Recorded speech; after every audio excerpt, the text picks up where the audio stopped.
어서오세요. 괴담 들려주는 낚시꾼 괴담노 괴담집사입니다. 며칠 전 기사를 보니까 이런 녀석을 잡았다네요. 메기가 이 정도면 진짜 어마무시한 사이즈죠.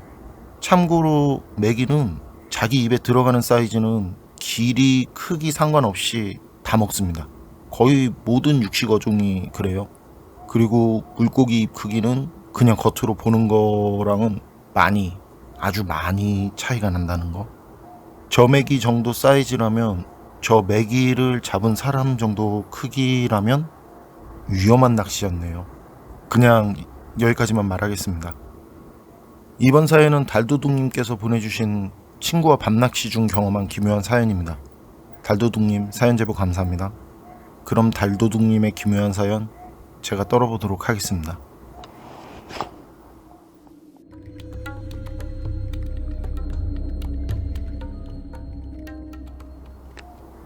사연은 2017년 8월 여름, 경북 청송 안덕면이라는 곳에 있는 만안소류지라는 곳에서 경험한 일입니다.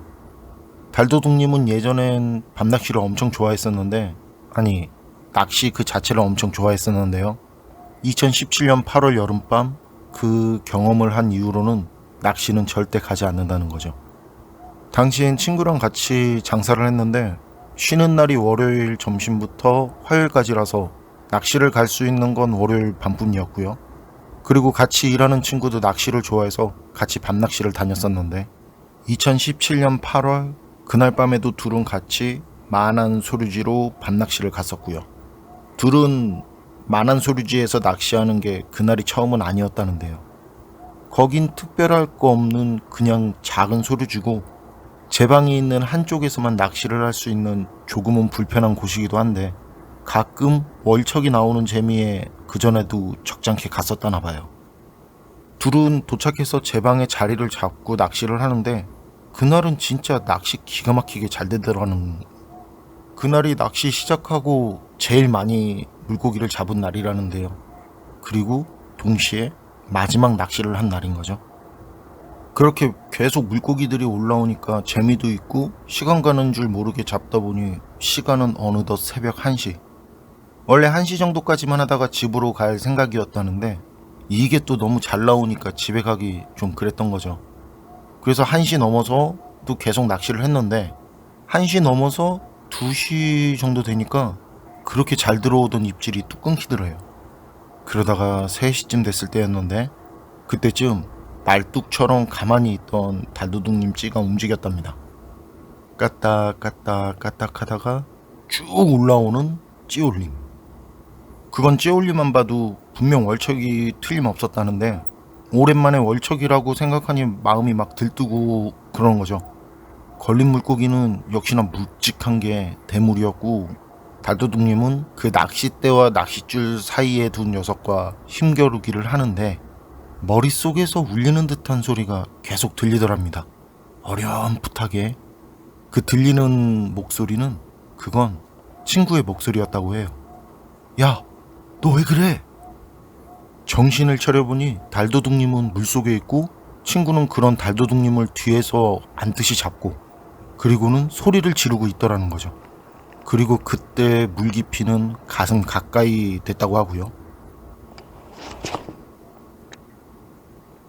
달도둑님은 그때 그 입질이 들어온 찌를 보고 낚싯대를 챈 뒤에, 그 뒤에 상황이 진짜 아무 기억도 나지 않는데, 친구가 하는 말이, 달도둑님이 갑자기 일어나서 낚싯대를 들더니 낚싯대를 훌훌 막 휘저으면서 넋이 나간 사람 마냥 그냥 실실 웃으면서 물속으로 걸어 들어가더래요. 그래서 친구는 망설임 없이 뛰어들어서 달도둑님을 잡은 거고요. 그런데요, 이 일은 여기서 끝이 아닙니다. 놀란 둘이 돌아서서 물속에서 나오려는 그 순간, 둘은 동시에 진짜 힘을 다해서 주변에 풀이며 나무며 그냥 손에 닥치는 대로 잡고, 서로 있는 힘을 다해 소리 질러가면서 뭐 잡아주고 밀어주고 하면서 나왔다는데요. 얘기는 이래요. 물속에서 걷는 게 생각보다 쉽지 않거든요. 그리고 그런 곳은 많이 미끄럽고, 또 전용 슈즈가 아니면 더 미끄럽고요. 그런데 어둡고 앞도 안 보이고 또 물속이니까 어때요?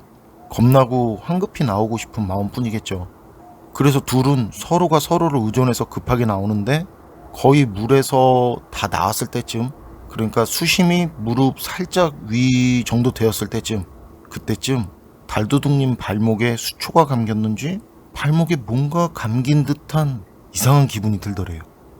그래서 달도둑님은 친구에게 이제 발이 수초에 감긴 것 같다고 하니까 그때 앞서가던 친구가 말없이 그리고 조용히 고개를 숙여 아래를 쳐다보더래요. 왜냐면 그때 그 친구도 달도둑님과 같이 똑같은 상황이었으니까요. 그리고 그 모습을 보고 바로 달도둑님도 아래를 쳐다봤는데 검은 수초 비슷한 느낌? 파래 아시죠? 파래. 그 파래 비슷한 게 두 사람 다리 주변에 넓게 퍼져 있는 게 보이는데 그때 동시에 물비린내가 엄청 올라오더래요. 그래서 그때부터 둘은 땅을 바로 눈앞에 둔 상황에서 진짜 서로 밀고 당기고를 반복하면서 막 소리까지 지르면서 나오려는데 이게 또 맘처럼 되지 않고 계속 미끄러지고 넘어지고 입으로는 그물 막 먹어가면서 이제 바닥에 풀이며 돌이며 진짜 닥치는 대로 막 자꾸 당겨서 나오려는데도 이게 진짜 땅이 바로 앞인데도 평소 같으면 금방 나올 텐데 그때는 그게 안 되더라는 거죠. 어쨌든 그렇게 힘들게 나온 뒤에 뛰어서 제 방 위로 올라갔다는데요. 겁도 나고 하지만 좀 궁금하잖아요.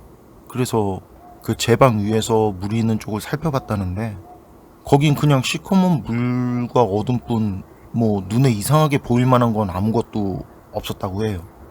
그리고 그제야 서로의 상태가 눈에 보이는데 둘은 손도 다 까져 있고 신발도 없고 특히 발목은 수초가 감았다고 보기엔 좀 과할 정도로 피가 맺힐 정도로 쓸려 있었다고 합니다.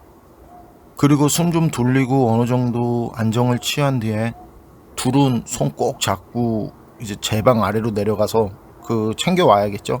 남은 낚싯대랑 의자랑 가방을 챙겨서 올라왔다는데 그거 정리하면서도 서로 주변을 계속 둘러보고 진짜 계속 엄청 오싹하고 무섭더라는 거죠. 그때 기분이 말로 표현할 수 없을 정도라고 하는데 저도 이해가 됩니다. 그리고 둘은 그날 이후로 낚시 장비 이제 중고로 다 정리하고 낚시는 아예 접었다고 하고요. 강이나 저수지는 그 보는 것만으로도 소름이 돋는다고 하네요. 여러분 생각은 어떠세요? 빛도 없고 달도 별도 없고 아무도 없는 저수지나 강가, 거기서 혼자 낚시하는 기분 짜릿할 것 같지 않으세요? 사실 귀신보다 사람이 더 무섭다고, 그런 곳은 실제로 범죄 현장이 될 가능성이 높으니까 되도록 혼자 그런 곳에는 가지 마시길 바랍니다. 괴담록 오늘 이야기는 여기까지입니다. 그럼 저는 다음에 또 다른 사연으로 찾아뵙겠습니다. 늘 건강하시고 평안하세요. 감사합니다.